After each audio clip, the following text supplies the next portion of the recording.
I've got an experiment I just ran with building a fire. I'm going to share that with you. And following that, I'm going to say I'm a little bit anxious, perhaps, about sharing my devotion this week. I realize that my children all live out of state, and I don't get to see my grandchildren that often. I don't get to see my children that long for big talks, and I thought, maybe I'll just try a personal story. Something incarnational. So I think when I'm done with the experiment on how to start a campfire, I will switch directions a little bit this time and just kind of share with my kids and anybody else that listens why I felt that I should go into ministry, what my sense of call was, and what sparked it. Okay, I'm going to try an experiment tonight. The wind is blowing, and there's not really any place I can go to get out of the wind. The most common way to start a fire is with a match and a piece of paper. So I'm going to try to light this.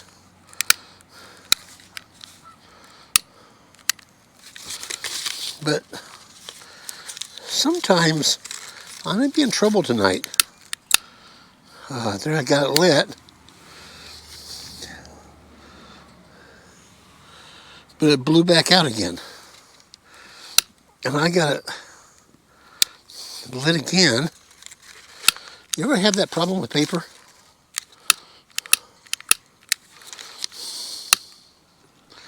There, I got it lit again. My match is about empty. And it's just blowing too hard. So here's my experiment. A little ball of cotton can be lit, not only I think with a match, but it can be lit with a sparker, that you saw me use camping last week. So let's put this up here, see what happens. And there it goes. It is a lot easier to light than the fire, but it doesn't burn quite as hot as the fire, as the paper. It doesn't burn quite as hot as the paper. It doesn't burn as long as the paper. And if I don't have some sticks catching on fire by now, I'm probably in trouble. I brought with me some petroleum jelly, Vaseline, usable for all sorts of things. I'm going to put some in my hand and rub it on this other cotton ball. Yeek, yuck, messy.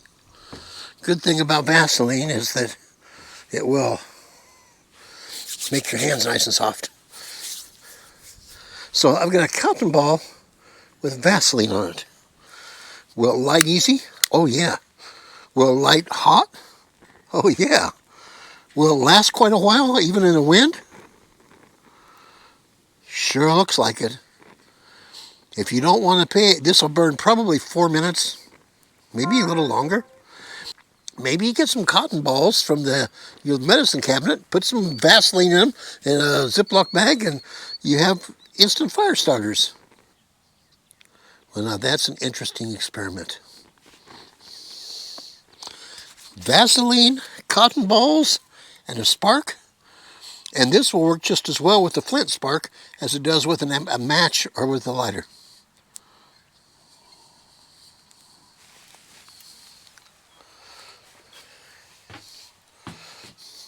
I grew up in a culture where summer church camp was a big deal.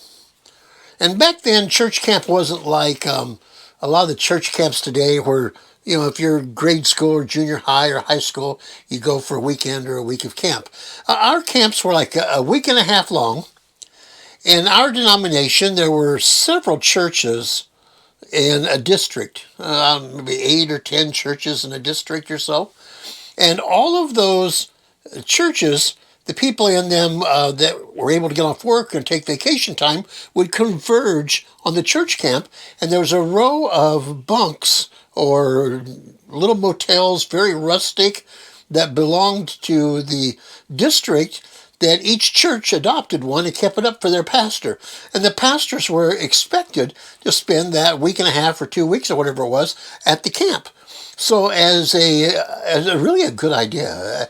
As a child growing up, I got to know all of the pastors in the district in an informal way. We played softball, we ate together, we talked about all sorts of things, and it was a good environment. I appreciated it a great deal. The camp had an evening service. It had different activities all day. There was one big evening service, and people would all come to it. And it was a pretty fiery service sometimes, very evangelical and very forceful. And my family always sat the same place. Like if you go in the church, the left row, about a half to three quarters back on the very left row of seat. And I grew up attending there in the summer, like I said. So this one particular service, I don't remember the preacher, I don't remember the message, but I'm assuming it was pretty fiery, because when it came time to play an altar call hymn, then people just ran down to the altar, and there was a kind of a mourner's bench, an altar that was about so wide and about so tall, and people would kneel down and pray, and people that were going through hard times and difficult struggles, pastors would come and pray with them and do some counseling with them, and I think probably it was a very useful type of getting together and people sharing. Well, the tabernacle, old rustic wooden tabernacle, it was fairly large. It would hold, I think, several hundred people, probably. So on this particular service this evening, I was about 7 years old at the time, and as I said, I can't remember what the preacher, whoever he was, whatever she was, what they said in the sermon, but for some reason I felt a need to go down to the altar and pray on that particular occasion. And so I came down on this left side from about halfway or three quarters of the way back where my parents always sat. I told them I was going to go pray. And I walked down and I knelt at the altar and I prayed about whatever it was I was praying about. And actually, I can't even remember.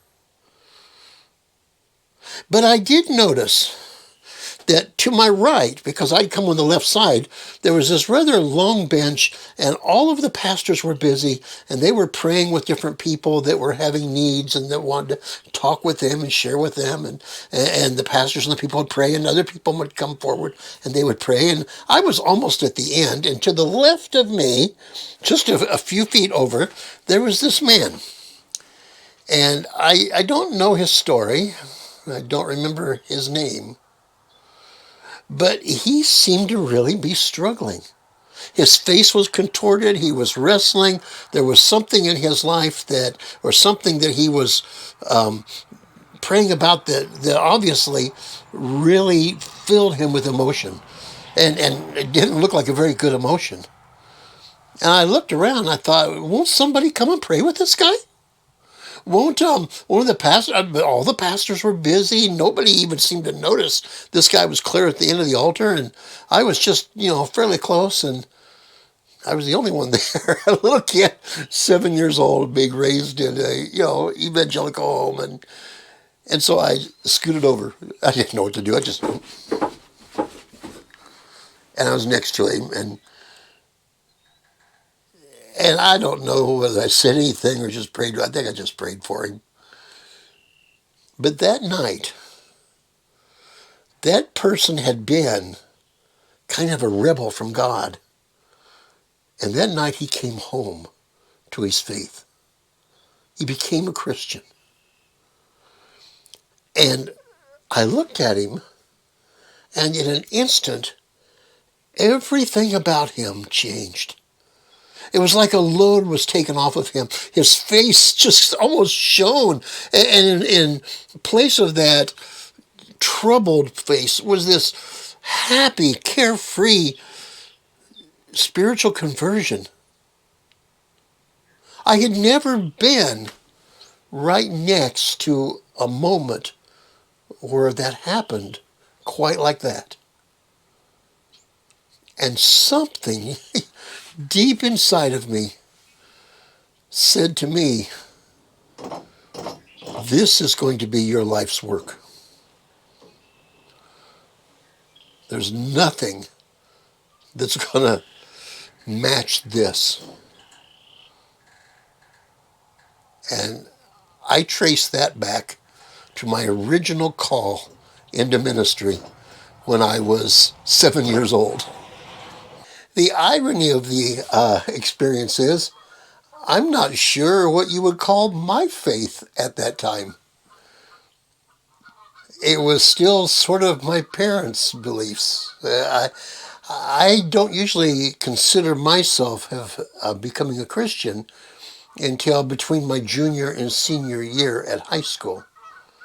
But that's another story for another day. Well, I guess sometimes the dreams we have when we are children just follow us on through our lives. The same may be true with you in whatever area God has led you into and equipped you for. Well, there's a blanket of frost over everything this morning. The night is over. The week is half over. And when we come to worship our Lord again this week, it'll be Palm Sunday. May God watch over you, guide you through your life, use you for what He has prepared you for. May God be with you.